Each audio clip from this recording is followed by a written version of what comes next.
Assalamualaikum warahmatullahi wabarakatuh. Al-Fatihah ila hadis Rasulullah Muhammad sallallahu alaihi wasallam wa azwajihi wa zurriyyatihi bi anna yaghfir lil darajatan fil jannah wa infa'na bis sababi maqaram fid din wa dunya akhirah.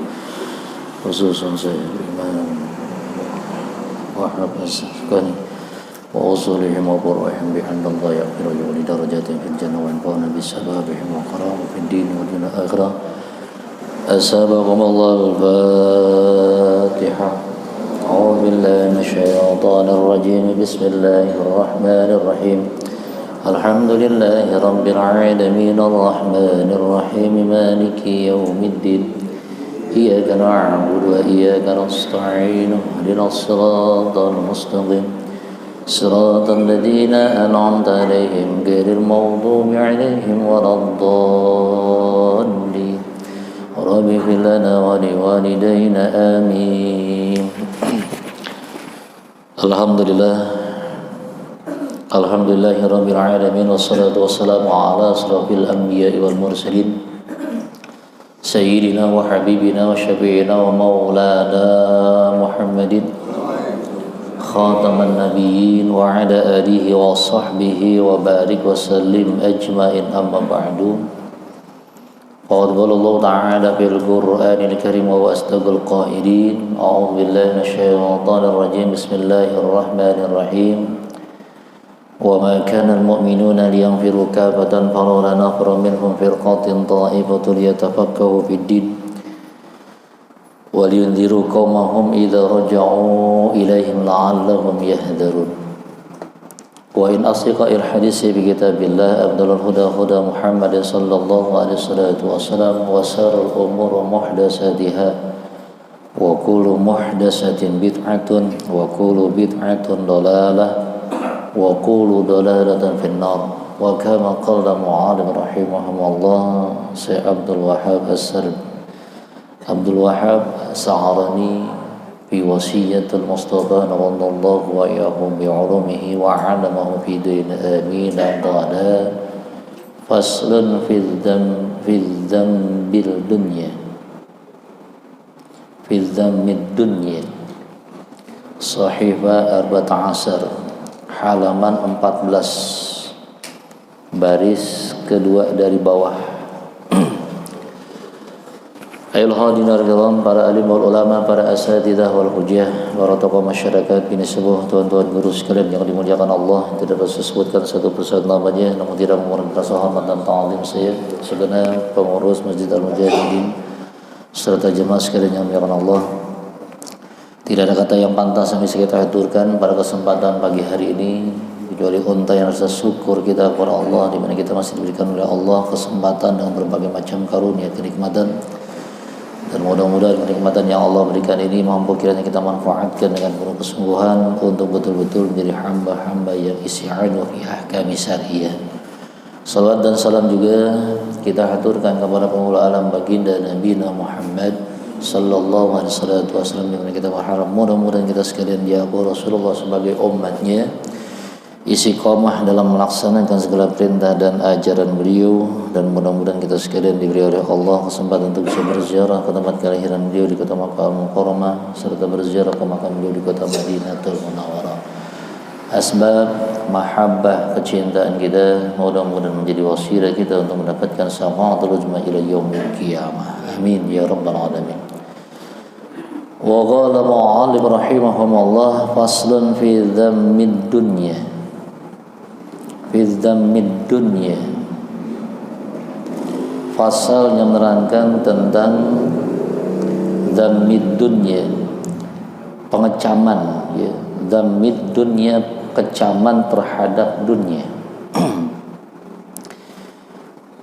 Wa qala alaihi salatu wassalam Rasulullah sallallahu alaihi salatu wassalam di Sayyidina Ali, kepada Sayyidina Ali, ya Ali, wahai Ali, iyyaka wa ghulbatal mauti la yadhkuruna illa dunyahum.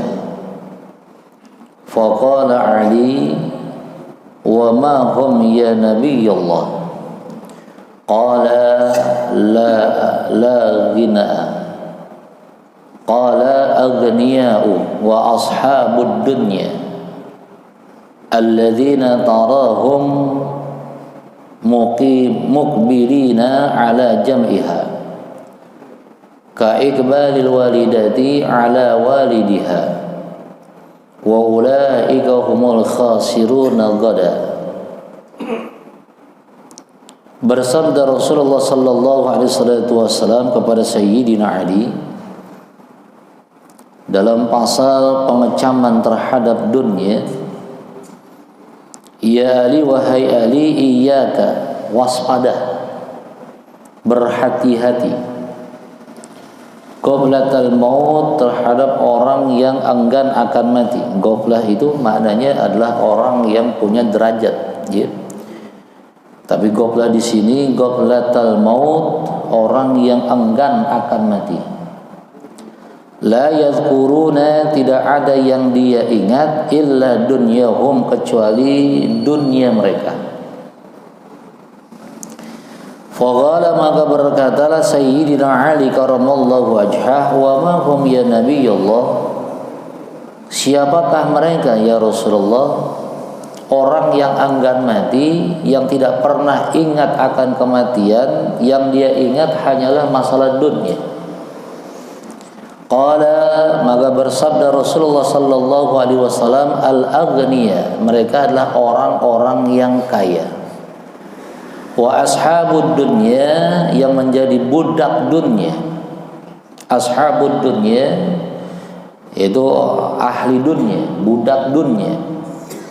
Alladzina, mereka itu, tarahum, yang kalian lihat, mukbilina, yang menetapkan dirinya, artinya yang berkonsentrasi,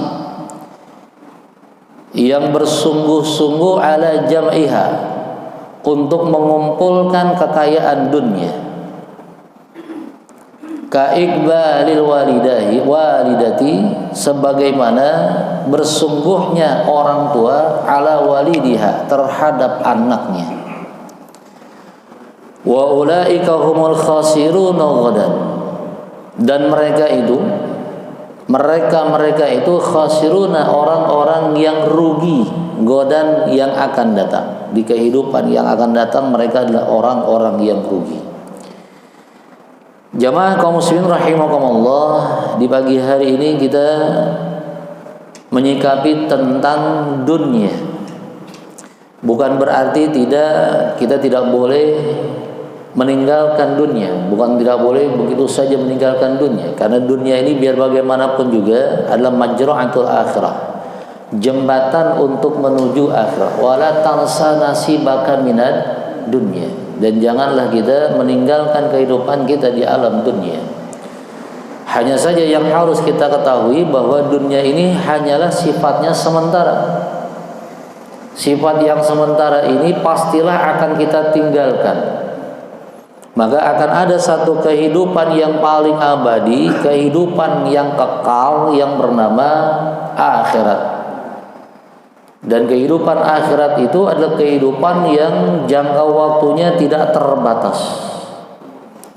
Akhirat itu memiliki beberapa alam, bukan hanya surga dan neraka saja. Karena ada alam-alam di alam akhirat, makanya alam akhirat itu diibaratkan sebagai samudra yang luas, yang kalau seandainya kita tidak memiliki bekal yang cukup, maka tidak akan sampai kepada tujuan. Ibarat orang berlayar. Orang berlayar itu dia butuh yang namanya bekal. Andai dia tidak punya bekal atau bekalnya pas-pasan, bisa saja dia tenggelam di dalam samudra yang sangat luas. Karena akhirat itu adalah diibaratkan samudra yang luas. Rasulullah sallallahu alaihi wasallam memperingatkan kepada Sayyidina Ali, iyyaka waspadalah, berhati-hatilah, kata Rasulullah, wa ghaflatal maut, terhadap orang-orang yang enggan akan mati. Waspada kita. Mereka ini adalah orang-orang yang tidak pernah memikirkan kematian. Mereka menganggap bahwa kehidupan dunia ini abadi. Maka apapun yang dilakukan hanyalah untuk memenuhi kebutuhan dunia. Jadi tidak pernah terpikirkan oleh mereka tentang kehidupan akhirat. Betapa ruginya orang yang kalau seandainya yang dia pikirkan hanya dunia, dunia dan dunia saja, dan tidak pernah dia mau memikirkan akhirat. Padahal akhirat itu butuh yang namanya tabungan, butuh yang namanya sangu untuk bisa selamat kita sampai kepada tujuan akhir di mana kita bertemu dengan Allah, apakah masuk ke dalam surga ataukah neraka. Nah saudara, orang yang tidak ingat kepada mati, pastilah yang dia ingat hanyalah dunia. Illa dunyahum, kecuali dunia-dunia mereka.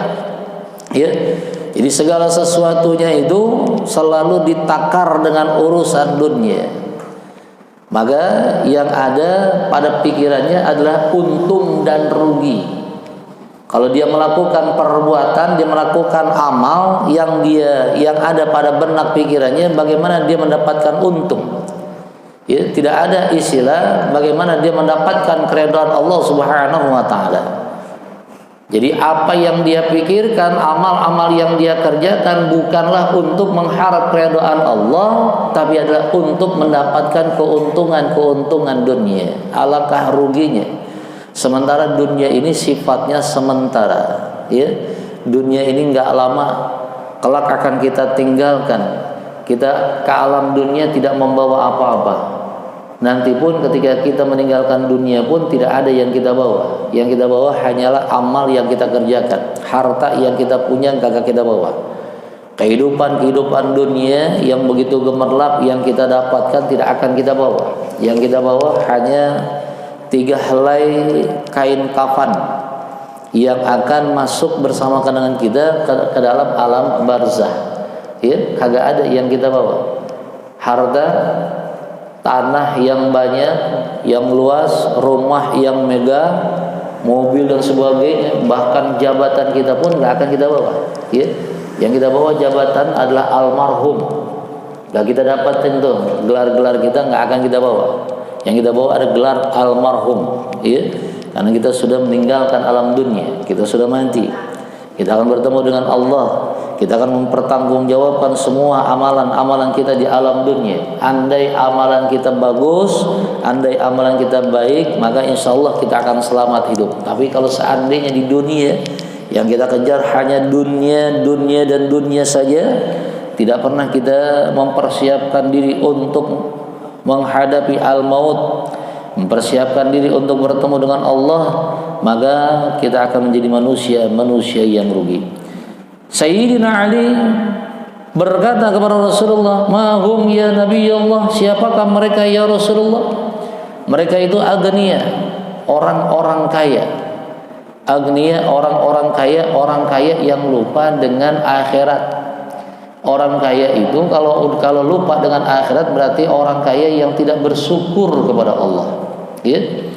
Orang kaya yang dimaksud oleh Rasulullah ini adalah orang kaya yang tidak pernah mengenal alam, tidak pernah berpikir tentang alam akhirat. Dia hanya berpikir bagaimana dia mendapatkan kekayaan dunia dan menikmati kekayaan dunia di alam dunia. Ya. Jadi dia tidak berpikir apa yang dia dapatkan untuk alam akhirat, enggak. Ini yang dimaksud oleh Rasulullah agniya, orang-orang kaya yang lupa kepada akhirat. Itu maksudnya adalah orang-orang yang takut akan kematian. Ya bagaimana takut, bagaimana dia mau mati? Karena dia menganggap bahwa apa yang dia dapatkan adalah milik dia. Jadi orang yang merasa memiliki, maka dia akan takut untuk meninggalkan apa yang dia miliki. Beda dengan orang yang merasa bahwa yang dia dapatkan adalah titipan Allah. Kalau dia merasa bahwa semua yang dia dapatkan adalah titipan Allah, maka dia akan mudah untuk meninggalkannya. Gak khawatir, gak takut. Beda kalau dia menganggap ini milik saya, ini punya saya. Ya, apa yang dia dapatkan dengan keringatnya, dengan susah payahnya, dia anggap ini adalah milik saya. Maka orang yang merasa memiliki, dia akan takut akan meninggalkannya. Makanya semua apa yang kita miliki ini hakikatnya ada titipan dari Allah Subhanahu wa taala. Mudah-mudahan dengan seperti itu mudahlah kita untuk meninggalkan dan juga tidak akan khawatir untuk mati. Ya. Nah, saudara, Aghniyah yang dimaksud oleh Rasulullah ini adalah orang yang merasa bahwa kekayaannya itu bukan dari Allah, tapi dari hasil keringat jerih payah dirinya, hingga nggak akan mungkin baginya untuk mengingat akan kematian karena dia takut untuk meninggalkannya. Ya, makanya orang yang seperti ini timbulnya dalam hatinya adalah sifat-sifat rakus dan serakah. Yang ada dia dapatkan semuanya itu, kekayaannya itu mungkin saja dengan hal-hal atau dengan cara-cara yang batil, cara-cara yang dimurkai oleh Allah Subhanahu wa taala. Karena orientasinya bukan akhirat. Dia mendapatkan kekayaan itu orientasinya bukan akhirat, tapi orientasinya bagaimana dia bisa menikmati dunia. Karena dia lupa tuh dengan akhirat. Orang kalau lupa dengan akhirat, maka dia tidak akan pernah mengenal dan tidak akan pernah mengingat yang namanya halal dan haram. Inilah yang ditakutkan, yang harus diwaspadai, dan Rasulullah memberikan nasihat kepada Sayyidina Ali agar berhati-hati. Ya, mendapatkan dunia, berhati-hati bahwa dunia ini adalah titipan Allah, bukan dari hasil keringat kita, bukan milik kita. Suatu ketika akan kita tinggalkan ini dunia.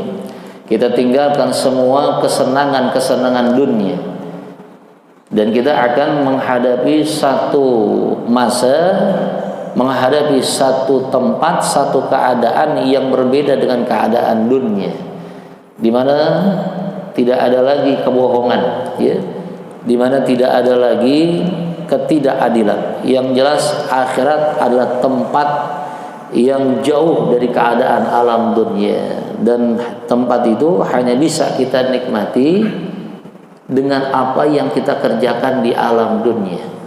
Di akhirat lama nih saudara, ya. Dalam sebuah riwayat kan dinyatakan akhirat itu kan ada beberapa masa, ya. Alam pertama akhirat itu adalah alam barzah. Dari alam barzah kemudian manusia akan dibangunkan, namanya alam ba'as, alam pembangkitan. Dibangkitkan manusia, kemudian dikumpulkan di satu tempat namanya padang mahsyar. Ini masing-masing alam berbeda satu dengan yang lainnya, dan jaraknya pun lama, ya. Kagak seperti di alam dunia. Di alam dunia ini sebentar. Kita di alam dunia hidup sebentar. Sementara perbedaan waktu antara alam dunia dan alam akhirat itu jauh banget. Satu hari di alam akhirat kana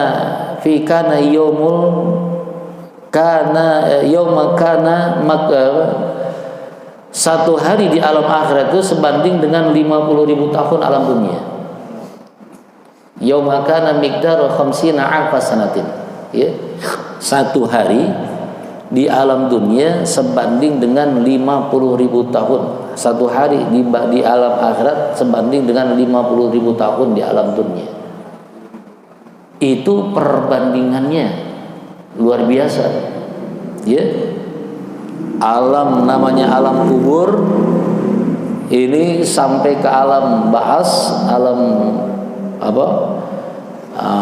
alam pembangkitan, itu jarak waktunya adalah 70.000 tahun. Kalau 70.000 tahun itu berapa hari itu? Satu hari alam dunia saja udah ketahuan, ya. Lama apa sebentar tuh? Dari alam bahas, alam di mana kita dibangunkan, kemudian dikumpulkan, namanya alam mahsyar. Nanti kita akan digiring ke dalam satu tempat, satu masa yang namanya alam mizan, alam di mana akan ditimbang, akan diperiksa semua amalan-amalan kita. Jadi nggak langsung masuk surga neraka, enggak. Masih ada tahapan-tahapan tuh, ya. Dan itu nunggunya lama. Apalagi orang kaya. Orang kaya itu paling lama dapat hisabnya dibandingkan orang miskin. Ya. Orang kaya lebih lama hisabnya dibandingkan orang miskin. Kenapa? Karena kekayaannya itu yang kelak akan menjadi bempernya dia itu, menjadi penghalang dia untuk cepatnya dihisap. Kalau orang miskin apa yang mau dihisap? Duitnya kagak ada, iya kan? Barangnya kagak ada, hartanya kagak ada. Tapi orang kaya luar biasa. Ada sebuah riwayat cerita, kalau nggak salah dalam kitab Durratun Nasihin itu ya. Cerita di zaman Nabi Allah Musa alaihissalatu wassalam, ada orang kaya yang memang kayanya luar biasa, punya anak nih, anaknya banyak, kekayaannya luar biasa. Ini kekayaannya dia tahu kelak akan diperebutkan oleh anak-anaknya nih, diperebutkan, kalau dia mati akan diperebutkan. Maka sebelum dia mati dia membuat wasiat. Nanti kalau seandainya saya mati, maka harta saya bagikan setengah untuk anak-anak saya. Lantas setengahnya buat siapa? Kalau bukan buat anaknya, buat siapa? Setengah hartanya. Maka setengah harta ini akan saya berikan kepada orang yang mau nemenin saya di alam kubur selama 1 minggu. Ya. Kalau ada orang yang mau nemenin saya di alam kubur selama 1 minggu, maka tuh setengah dari hartanya akan saya berikan kepada dirinya. Bayangin tuh, mana ada orang yang mau nemenin, betul gak? Karena itu adalah wasiat, dan itu dikasih tahu kepada anak-anaknya. Siapa di antara anak-anak yang mau nemenin? Kagak ada satupun anak yang mau nemenin. Mau ngapain? Yang ada dia mati, sama-sama mati, kan gitu. Singkat cerita saudara, orang kaya ini pun mati. Sesuai dengan wasiatnya, setengah warisan diberikan kepada anak-anaknya, dan setengahnya lagi dicari nih orang yang mau nemenin dia di alam kubur. Kalau kita mau nggak kira-kira nemenin di alam kubur? Saudara, tidak ada satupun orang yang mau. Akhirnya dia buat sayembara, dia buat pengumuman, ya. Anak-anaknya membuat pengumuman, siapa kira-kira orang yang mau menemani orang tuanya di alam kubur selama 1 minggu. Kagak lama, 1 minggu saja. Kalau 1 minggu ini berhasil, dia berada di alam kubur nemenin orang tuanya, maka setengah hartanya akan diberikan kepadanya. Alhasil ada seorang anak muda. Dia ini kerjaannya penebang kayu di hutan. Kerjaannya cuma nebang kayu doang, kagak ada yang lain. Harta yang dia punya cuma kampak untuk menebang kayu, untuk mematahkan kayu, cuma kampak doang tuh. Ya. Akhirnya dia bilang dalam hati, wah ini kesempatan nih saya untuk bisa mendapatkan kekayaan dengan cara yang gampang. Cuma nemenin doang alam kubur, nemenin doang. Ya, akhirnya dia ikutin tuh. Saya mau nemenin ini bapak ente untuk berada di alam kubur. Ya siap. Maka disiapkanlah tempat buat dirinya di alam kubur. Ya, di tempat itu berdampingan dengan mayat bapaknya. Dikuburlah dia di situ. Nah saudara, setelah begitu dikubur, begitu hari pertama dia kedapatan malaikat datang kepada dirinya. Disangka malaikat tidak mati, dan malaikat nanya. Yang ditanya malaikat apa yang dia punya? Dia punya cuma kampak doang. Itu pertanyaan tentang kampak saudara 1 minggu kagak habis. Nggak habis tuh. Dari mana kau dapatkan tuh kampak? Ya. Dengan cara apa kau dapatkan itu kampak? Hasil uangnya dari mana? Dan berapa banyak tuh uang yang kau keluarkan untuk kampak? Kampak itu berasal dari mana? Dari apa? Dari bahan apa? Itu kampak itu, pertanyaan kampak saja 1 minggu kagak habis. Maka alhasil setelah 1 minggu ini orang langsung keluar dari alam kuburnya. Dia keluar, dia lompat. Dia kagak ambil tuh harta yang setengah yang akan diberikan kepadanya. Katanya apa? Kampak 1 saja itu pertanyaan 1 minggu kagak habis, apalagi harta itu saudara. Tuh, begitu. Ya. Oleh karenanya, ya namanya orang kaya, apalagi kekayaan yang dia dapatkan bukan punya orientasi untuk akhirat, tapi hanya untuk keduniaan. Dia mendapatkan harta kekayaan untuk dia nikmati keduniaan, maka ini hisabnya akan lama panjang. Ya.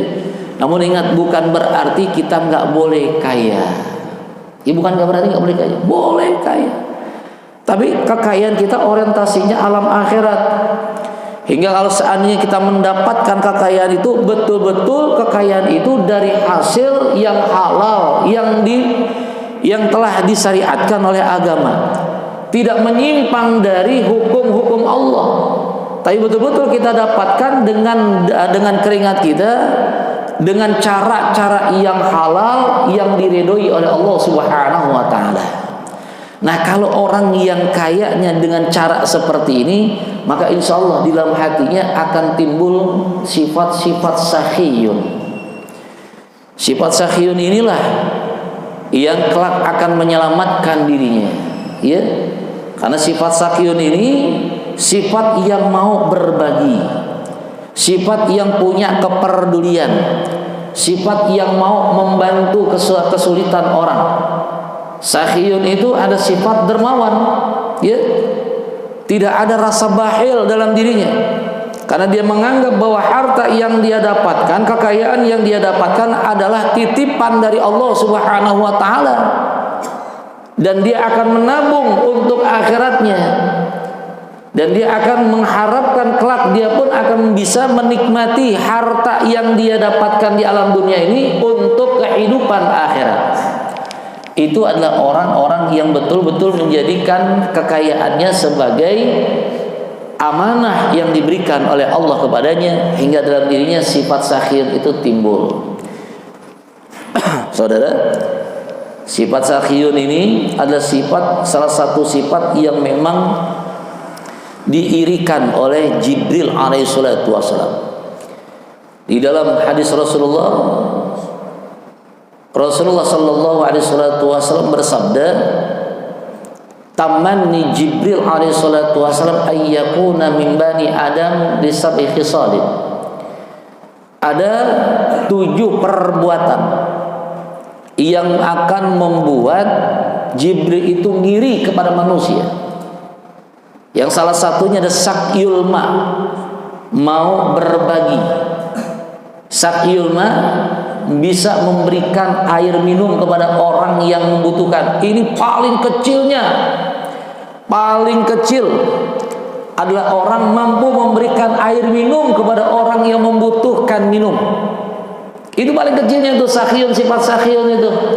Artinya punya rasa peduli kepada sesama, mau membantu orang yang kesulitan, tidak masa bodoh dengan keadaan masyarakat di sekitarnya. Ini sifat-sifat sakhiyun yang kelak akan diirikan oleh malaikat Jibril, ya.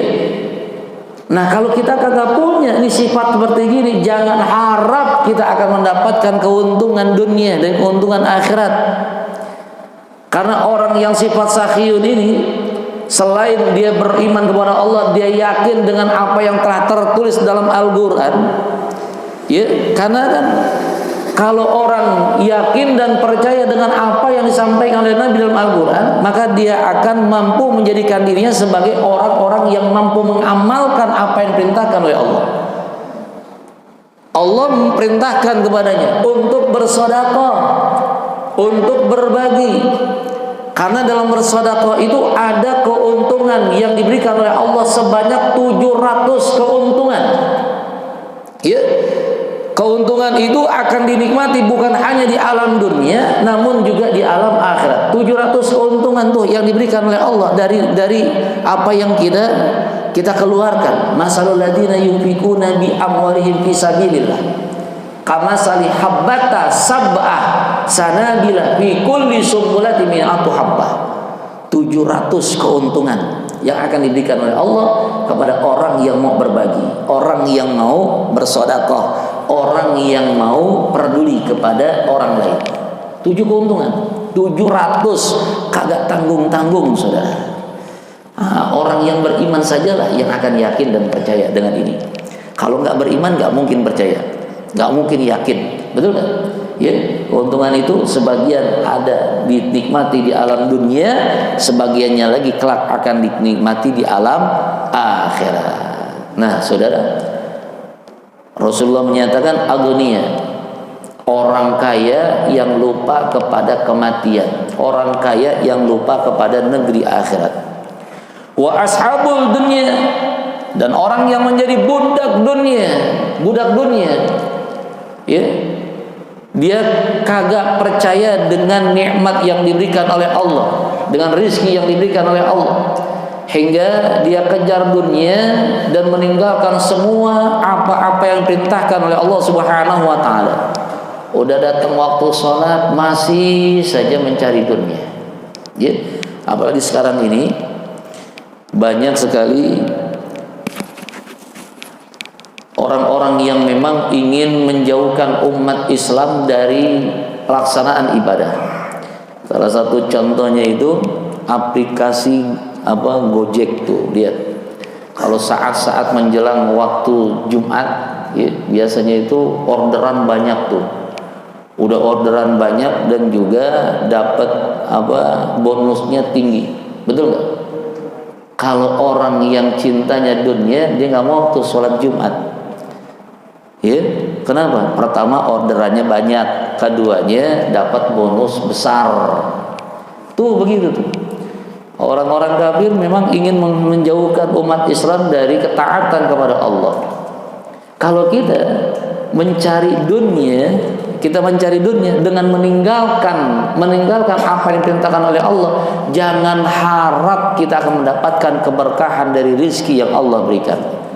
Ingat, rizki itu diberikan oleh Allah bukan dari hasil keringat kita. Kita hanya diperintahkan oleh Allah untuk ikhtiar, berusaha. Hasil dari ikhtiar kita itu Allah yang tentukan. Ya, hasil ikhtiar kita itu adalah Allah yang tentukan, bukan kita yang menentukan. Kalau seandainya rizki itu dari hasil kerja kita, maka yang harus kaya itu adalah kuli sindang, yang kerjanya itu 1 hari 1 malam, betul nggak? Iya kan? Kuli sindang dengan tenaganya dia berusaha. Coba. Nah, kenapa kok yang duduk tenang-tenang kayak dokter, cuma tenang-tenang doang duduknya, kagak kerja keras, kagak keluar keringet, cuman tuk gajinya gede, betul nggak? Ya. Jadi rezeki itu hasilnya bukanlah dari hasil kerja kita, tapi dari kerahmanan Allah Subhanahu wa taala, kedekatan kita kepada Allah Subhanahu wa taala. Jangan kita menganggap hasil rezeki itu adalah hasil dari kerja. Kalau hasil dari kerja berarti kita menjadi budaknya dunia. Kita diperintahkan untuk berikhtiar. Nah, selain ikhtiar, kekuatan kita nggak panjang. Kekuatan kita itu sejangkauan dengan tangan kita, nggak panjang, ya, nggak jauh. Jangkauan kita nggak jauh. Tapi kalau dengan ibadah kepada Allah, memfokuskan diri kepada Allah, merayu Allah, ya, dan kita taat kepada apa yang Allah perintahkan, tinggalkan semua larangan-larangan Allah, dan mentaklukkan semua apa yang kita dapatkan adalah dari Allah, maka Allah akan redha. Kalau Allah sudah redha kepada sang makhluk, maka Allah tidak akan mungkin mau dan senang melihat makhluknya hidup sengsara. Nggak ada. Kalau Allah sudah redha, ya. Makanya bagaimana caranya kita meraih redhonya Allah, meraih kasih sayangnya Allah. Kalau dengan itu, insya Allah kita akan dicukupi semua amalan, semua apa yang menjadi kebutuhan kita akan dicukupi oleh Allah Subhanahu wa taala. Karena Allah tidak akan redha, Allah tidak akan senang melihat hamba yang disenanginya, yang diridhoinya hidup dalam keadaan sengsara. Di alam dunia saja Allah tidak akan membiarkan dia sengsara, apalagi di alam akhirat. Ini yang harus ada dalam diri kita. Ya, kalau usaha memang wajib usaha. Allah perintahkan, ya, bertebaran di alam dunia untuk mencari karunia Allah.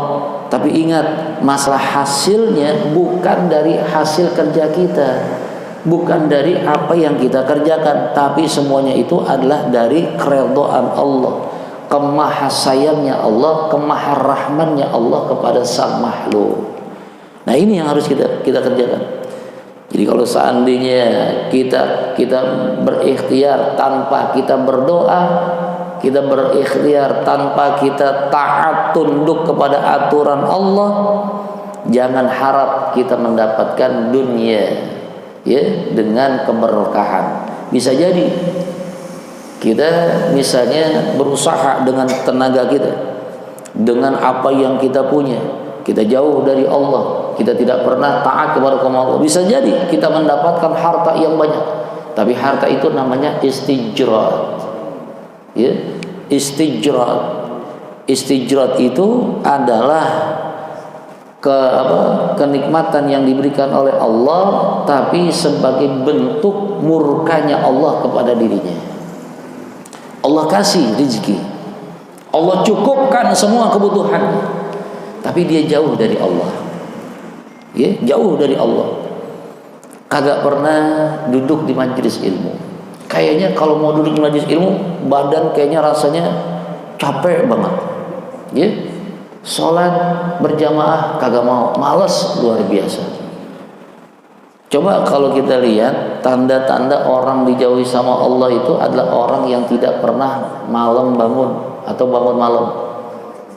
Ya, itu salah satu ciri orang yang dijauhi dari Allah, kalau malam itu nggak pernah bangun.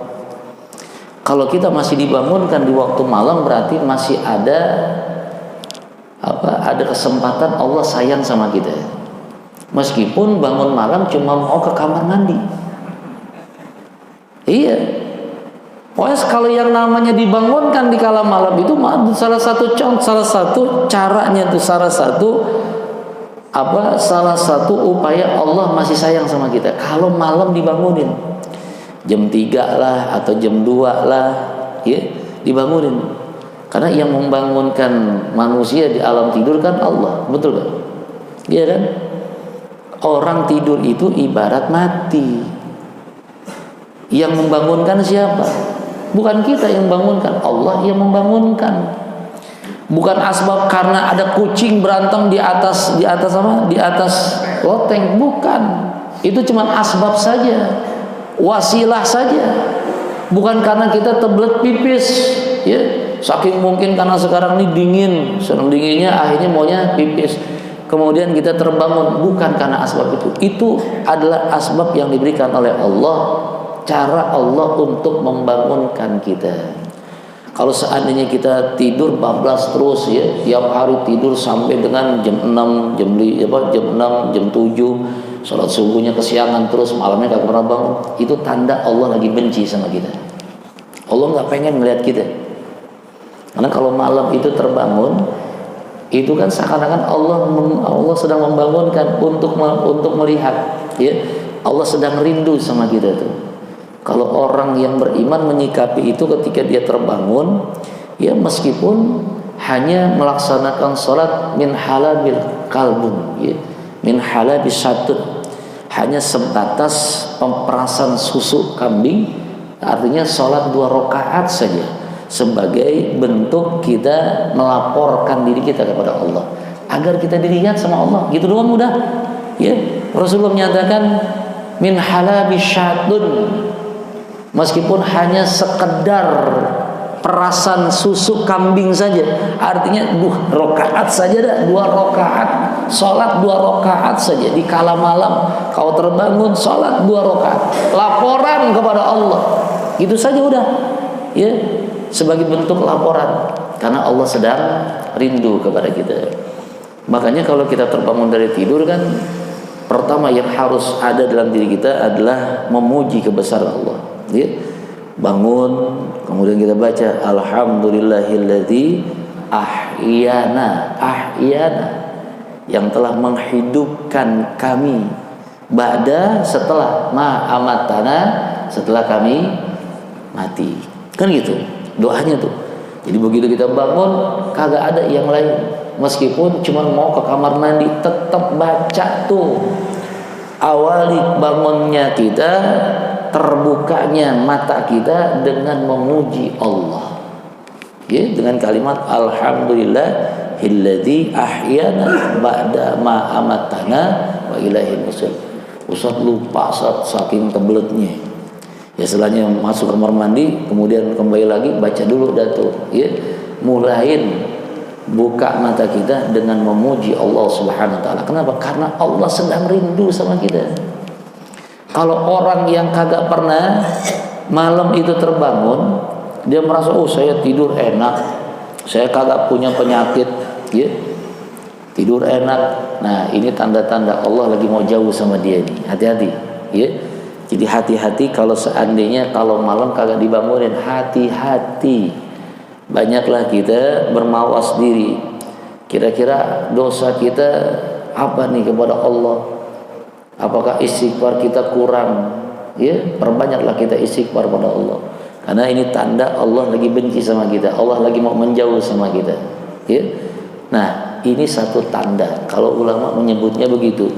Gampang kalau kita ingin melihat tanda Allah lagi nggak berpihak sama kita, Allah lagi kagak senang kepada kita, lihatlah di kala malam apakah kita bisa terbangun apa kagak. Nah, kalau saya lihat nih jamaah di Al-Mujahidin semuanya lagi senang sama Allah nih. Kenapa? Subuhnya kan jamaah, kan gitu. Betul nggak? Ya kan? Subuhnya jamaah tuh berarti bangunnya kalau kagak 3:30 ya jam 3. Betul nggak? Ya kan? Masya Allah, apalagi kalau datangnya duluan. Subhanallah, beruntung, ya, beruntung. Orang-orang agnia, orang-orang ashabud dunya, alladzi mereka itu tarahum yang kalian lihat. Mukbilina, mukbilin itu adalah orang yang mengkonsentrasikan dirinya, memusatkan seluruh kemampuannya, ya, mukbilin ala jam'iha, untuk mengumpulkan apa-apa yang ada di alam dunia. Berarti orang ini tidak lagi memperhatikan masalah halal dan haram. Ini mukbilin. Kalimat mukbilin itu luas, ya. Jadi orang yang menginterpretasikan semua kekuatan-kekuatan yang ada dirinya untuk mengumpulkan dunia. Karena dia menganggap bahwa dunia ini segala-galanya. Dia tidak lagi memikirkan alam akhirat. Bagaimana caranya dia bisa menikmati dunia dengan kemampuan yang dia dapat, kemampuan yang ada pada dirinya, dan dia dapatkan dunia bagaimanapun caranya. Jangankan cara yang halal, yang haram pun akan dia kerjakan. Sama ka iqbalul walidati, sama sebagaimana mencurahkannya seorang orang tua alal waladiha, kepada anaknya. Ya, orang tua kalau yang namanya mencurahkan kasih sayang anaknya, apa yang dia punya akan dikasih kepada anaknya. Betul nggak? Bahkan kalau kita mau makan saja pasti ingat anak kita. Iya kan? Itu orang tua. Kita pergi jauh, yang kita ingat anak. Kita punya harta, punya rezeki nih, kita pergi nih. Kita misalnya berangkat kemana saja, kita makan, kita lagi makan nih, ingat anak. Anak kita makan apa ya? Betul nggak? Betul nggak begitu? Itulah orang yang mencari dunia. Orang yang mencari dunia seperti itu diibaratkan oleh Rasulullah bagaikan orang tua yang mencurahkan semua kemampuannya untuk bisa membahagiakan anaknya. Tuh orang yang mencari dunia, yang dia mencari dunia, dia tidak ingat dengan bekalnya untuk akhirat. Ya, nah jangan sampai yang seperti ini, karena orang seperti ini wa ulaika humul khasiruna gadan, yang akan datang kehidupan yang akan datang mereka adalah orang-orang yang rugi. Kita punya harta di alam dunia tapi tidak bisa menjaga kita, tidak bisa kita manfaatkan untuk kehidupan akhirat, ya. Maka gak usah kita terlalu euforia terhadap dunia. Kita punya harta, mari kita tabung harta kita untuk akhirat. Dengan cara apa? Bersedekah. peduli kepada sesama, ya, anak-anak yatim kita santuni. Ini sebagai bentuk kita menabung agar nanti harta yang kita punya di alam dunia bisa kita nikmatin. Jangan cuma hanya untuk kehidupan dunia saja, tapi juga kehidupan akhirat, ya. Ini banyak sekali saudara-saudara kita yang membutuhkan pertolongan, membutuhkan bantuan. Terlebih negeri kita sedang dalam keadaan dirundung oleh kesedihan yang luar biasa, ya. Kalau kita mau berbagi, inilah saat-saat yang luar biasa. Ingat nih, Islam itu adalah agama rahmatan lil alamin, agama yang memberikan rahman, kasih sayang. Makanya kita kagak boleh kebahagiaan hanya untuk diri sendiri, ya. Tapi berikanlah kebahagiaan kepada saudara-saudara kita yang membutuhkan kebahagiaan. Artinya jangan kita menutup mata ketika kita melihat ada orang yang kesulitan, ada orang yang kesusahan. Bantu. Dan jangan kita tolak kalau ada orang yang datang untuk meminta pertolongan kita. Jangan kita tolak, ya. Karena mungkin saja itu adalah asbab Allah yang menyuruh dia kepadanya. Karena saudara, kalau orang datang kepada kita minta tolong, pastilah orang itu telah menganggap kita adalah mampu untuk menolong dirinya. Dan Allah menggerakkan hatinya untuk datang kepada kita, ya, agar kita bisa memberikan pertolongan. Itu Allah yang menggerakkan orang itu kepada kita. Makanya jangan ditolak kalau ada orang yang minta pertolongan. Jangan ditolak. Karena itu adalah walinya Allah, ya, kekasihnya Allah yang diberikan oleh Allah kepada kita. Nah, kalau seandainya kita biarkan, kita tolak, maka kita sama saja orang yang tidak mensyukuri nikmat yang diberikan oleh Allah Subhanahu wa taala. Yang seperti ini bisa saja kita akan rugi di alam akhirat nanti. Baik.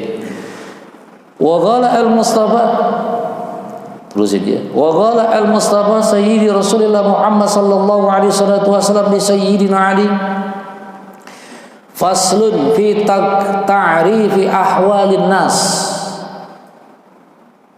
Wa qala mu'allif faslun fi ta'rifi ahwalin nas.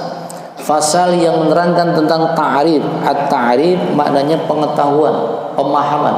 Ta'riful ahwal, ahwal keadaan. An-nas manusia, mengetahui, memahami keadaan manusia indallah di sisi Allah. Jadi apa tuh manusia? Tingkatan manusia, derajat-derajat manusia di sisi Allah Subhanahu wa taala, ya. Wa qala alaihi salatu wasallam, bersabda Rasulullah sallallahu alaihi salatu wasallam, khairun nas, sebaik-baik manusia indallah di sisi Allah, anfa'ahum linnas, mereka adalah orang-orang yang bisa memberikan manfaat. Anfa'ahum, memberikan manfaat mereka, linnas, kepada manusia. Jadi sebaik-baik manusia di sisi Allah adalah orang yang bisa memberikan manfaat kepada orang lain. Wasarruhum, dan sejelek-jelek mereka, sejelek-jelek manusia indallah di sisi Allah, man tala umruhu, man, orang, tolak, panjang, umruhu, usianya, orang yang diberi usia panjang. Wasa'a ay a'malu su', wasa'a, dan wasa'a amaluhu, dan amal-amalnya jelek. Panjang umurnya tapi amalnya jelek. Wa khairuhum, dan sebagus-bagus mereka, sebaik-baik mereka, mantala umruhu, orang yang dipanjangkan umurnya, wa hasuna amaluh, dan baik amal-amal kebajikannya, ya. Amal-amal perbuatannya adalah amal-amal yang baik. Wa abghadun nasu ilallah, manusia yang paling dibenci oleh Allah, man akala wahdahu, orang yang makan sendirian, orang yang makannya sendirian, kagak ngajak-ngajak, ya, kagak nawarin orang. Wa mana'a rafdahu, mencegah untuk membantu. Rafdah, ya, rafdah dari kata farodah, membantu. Hu-nya kepada manusia, mencegah untuk membantu manusia. ini adalah orang yang dibenci oleh Allah, yaitu orang yang makan sendirian. Dia punya makanan, dia punya rizki, kagak pernah dia berbagi. Kemudian dia juga mencegah untuk bisa membantu orang yang membutuhkan pertolongan. Wa daraba 'abduhu, dan memukul. Daraba itu memukul. Artinya daraba 'abduhu ini adalah orang yang tidak punya kebaikan kepada hamba-hambanya, kepada pembantu-pembantunya, menelantarkan pembantu-pembantunya, ya, menjadikan pembantu itu tidak manusiawi, kerjaannya full, tapi kesejahteraannya tidak dipikirkan. Ini kalimat daraba 'abduhu. Daraba itu memukul, memukul hambanya, memukul pembantunya, memukul budaknya. Sementara wa akramal ghina, dan dia memuliakan orang-orang kaya. Wa ahanal faqir, dan dia hinakan orang-orang miskin, orang-orang fakir. Maunya temennya orang-orang kaya saja, orang miskin dia tinggalin. Ya, kagak mau berteman dengan orang miskin, alergi kalau berdekatan dengan orang miskin, maunya orang kaya. Nah, ini adalah orang ghadabullah, orang yang dibenci oleh Allah Subhanahu wa taala. Wa asarru minhu, dan sejelek-jelek dari mereka, sejelek dari orang yang dibenci oleh Allah, sejelek orang yang dibenci oleh Allah, man asa fil haram, orang yang bergelimang dari barang-barang yang haram. Asa, bergelimang hidupnya dengan perkara-perkara yang haram. Wa mata fil haram, dan dia mati juga dengan barang-barang yang haram atau di tempat-tempat yang haram. Dia cari harta dengan cara yang haram, dia dapatkan harta dengan cara yang haram, ya. Dia melakukan perbuatan-perbuatan zalim, apapun yang dia kerjakan, asalkan dia mendapatkan apa yang dia inginkan. Matinya di tempat-tempat yang haram. Mungkin mati ketika di tempat perjudian, mungkin mati di tempat dia minum minuman, mungkin dia mati di tempat perzinahan dan sebagainya. Ini adalah orang sejelek-jelek manusia, sejelek orang yang dibenci oleh Allah, ya, bergelimang dengan perkara yang haram, matinya pun dalam keadaan haram. Wa asarru minhu, dan sejelek-jelek dari mereka. Jadi lebih jelek lagi nih orangnya.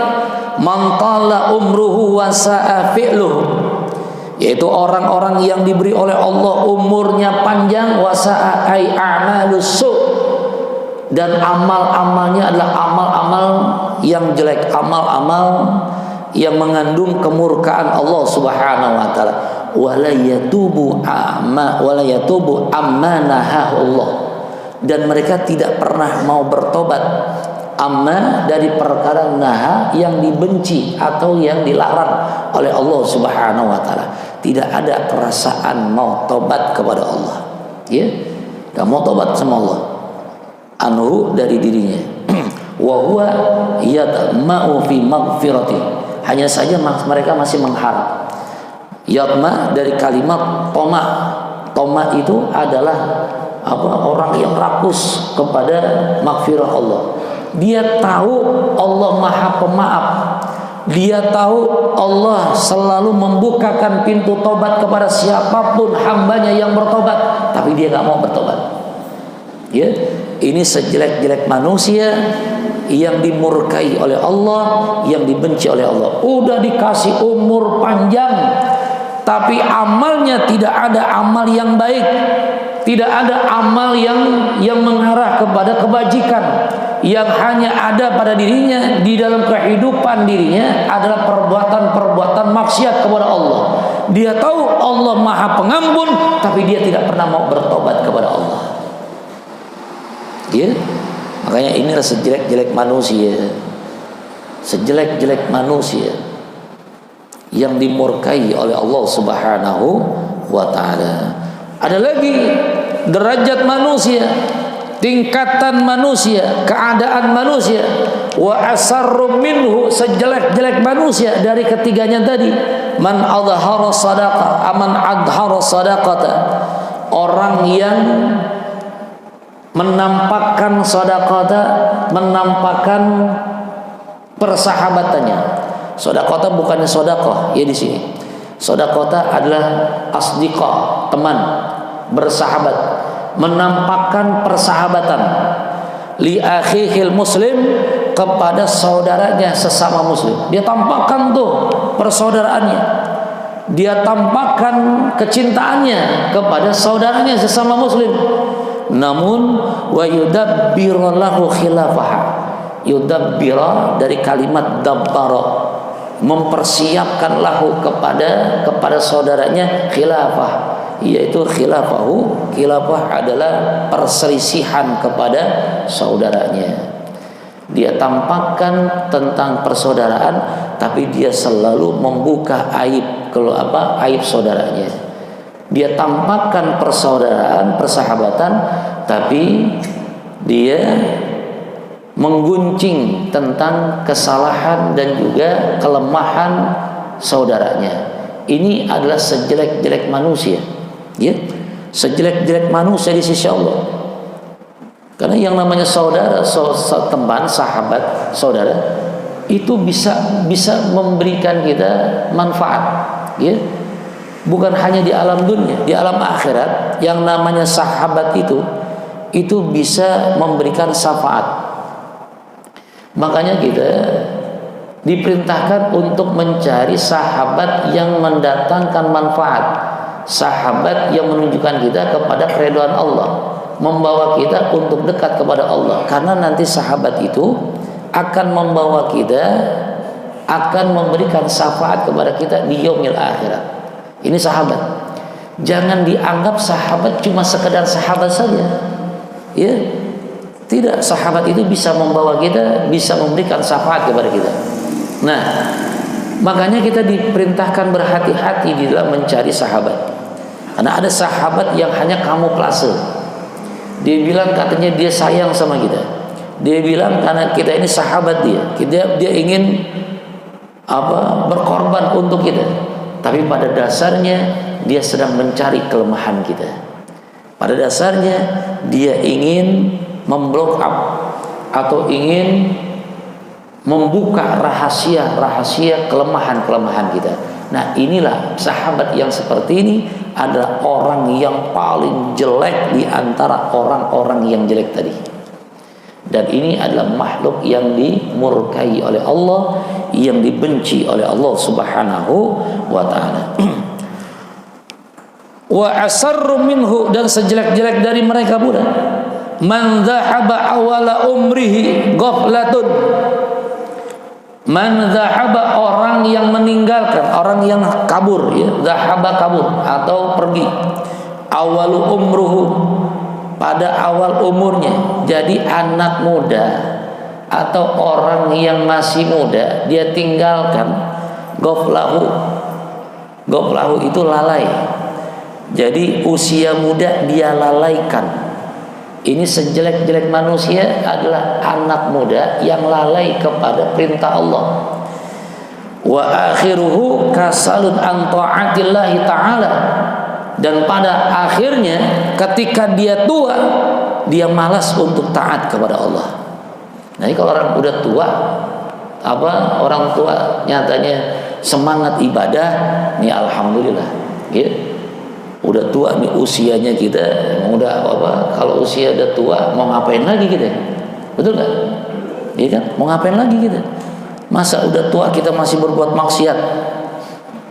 Tapi jangan menganggap yang muda masih jauh, jangan. Karena yang namanya kematian tidak pernah memandang mau tua mau muda, ya. Yang namanya kematian siapapun dia tidak memandang mau tua mau muda. Kalau memang sudah waktunya, dia akan datang kepada kita. Hanya saja ketika muda janganlah kita sia-siakan usia kita.